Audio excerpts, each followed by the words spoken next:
તો જૂનાગઢ કોંગ્રેસ કમિટીની કારોબારીની બેઠક મળી હતી, જેમાં એઆઈસીસી સેક્રેટરી અને સૌરાષ્ટ્રના પ્રભારી ભૂપેન્દ્ર મારવી હાજર રહ્યા હતા। હોદ્દેદારો અને પ્રમુખો તેમજ કોર્પોરેટરો બેઠકમાં હાજર રહ્યા। જૂનાગઢ મનપાની ચૂંટણી અંગે ચર્ચા કરવામાં આવી। બૂથ સમિતિથી પેજ સમિતિ સુધીના માર્ગદર્શન આપવામાં આવ્યા।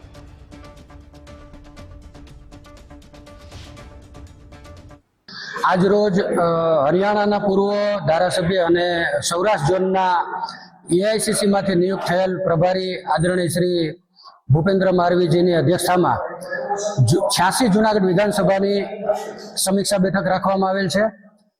આગામી ટૂંક સમયમાં જ આવનારી જૂનાગઢ કોર્પોરેશનની ચૂંટણી સંદર્ભે વોર્ડ સમિતિની રચના, બૂથ સમિતિની રચના અને ત્યાર પછી થર્ડ સ્ટેજ પેજ સમિતિની રચના, આના માટેનો માસ્ટર પ્લાન તૈયાર કરવામાં આવેલો છે। એના માટે આજે કયા રૂટથી કામ કરવું, સંગઠનમાં કેમ મજબૂત થાય અને પાર્ટી સારું પ્રદર્શન કરી શકે, એના માટે 86 જૂનાગઢ વિધાનસભાના તમામ આગેવાનો સાથે આજે माननीय श्री भूपेंद्र मारवी जी आज समीक्षा बैठक रखवामां आवेल छे। जैसा कि अभी हम लोग पार्टी कांग्रेस पार्टी माननीय राहुल गांधी जी के निर्देश अनुसार कि हमें ब्लॉक लेवल पे, विधानसभा लेवल पे, नगरपालिका लेवल पे संगठन में क्या स्थिति है, संगठन को किसे आगे बढ़ाना है।